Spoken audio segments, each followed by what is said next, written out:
This single sentence rules out racial salvation, biological priesthood, group-owned light, not by arguing, not by condemning, but by stating how reality actually works. Here's the sentence.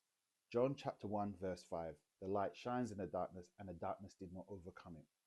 Everything that follows is already decided there. John does not describe a struggle. He does not describe a contest. He does not describe a near miss. He gives a statement. The light shines, present tense, ongoing, and not threatened. And the darkness did not overcome it. Darkness is not described as acting, it is described as failing.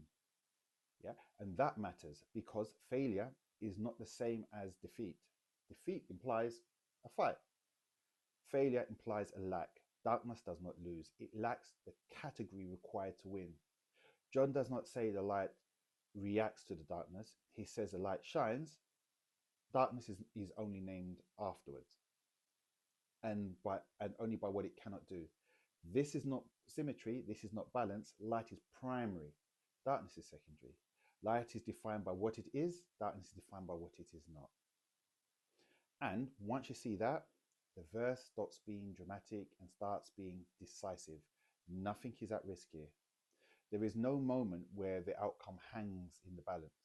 Light does not arrive to see if it will succeed. It arrives because light does what light does. It shines, and darkness has no answer for that.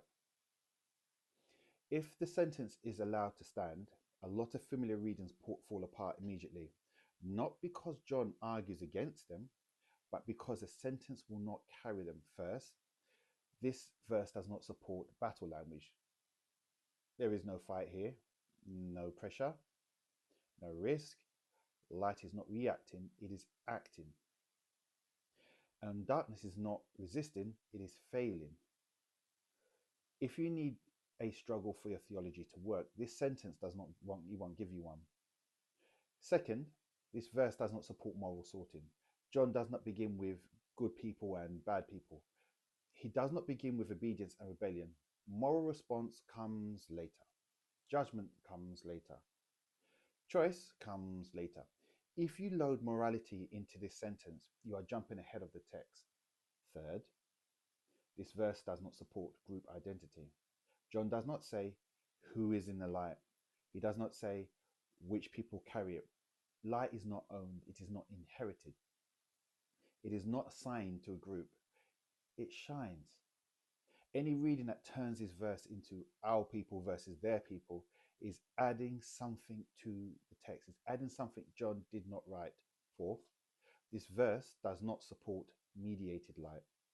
There is no human filter here, no natural priesthood, no biological gate. Light does not pass through humanity before it reaches humanity. It comes from life, and life is in him. Any attempt to place a human category between light and humanity has already reversed the sentence. And finally, this verse does not support racial theology. Once light is grounded in him and that light shines towards humanity, race has no function here.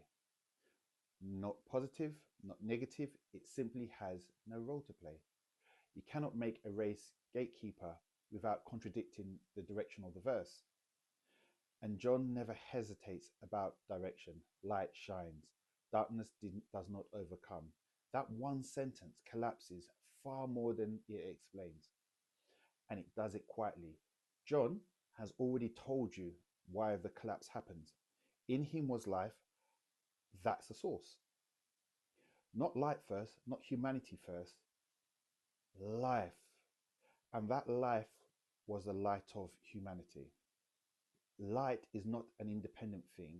It does not float free. It comes from life. And the life is in him. That sequence matters because once life is located in him, everything that follows is fixed. Life to light to humanity, not humanity to light to life. Not group to light to others, not bloodline to access to exclusion. Life comes first, light comes from that light, humanity is addressed by that light. There is no space in that sequence for a human mediator, no space for a priestly caste, no space for lineage, no space for race. Once life is in him and life comes from that life, and light comes from that life, no human category, including race, can function as a gatekeeper without reversing the sentence. And John never reverses it. The light does not rise out of humanity, it comes to humanity, which means humanity is not the source, humanity is the recipient. Differences remain, responses differ. Some receive, some refuse. But those differences come after the light shines. They do not explain the light, they do not limit it, they do not distribute it. Life in him explains the light. The light explains who it addresses, humanity. And that's the point. Because any theology that needs a natural group closer to God by birth has nowhere to land here.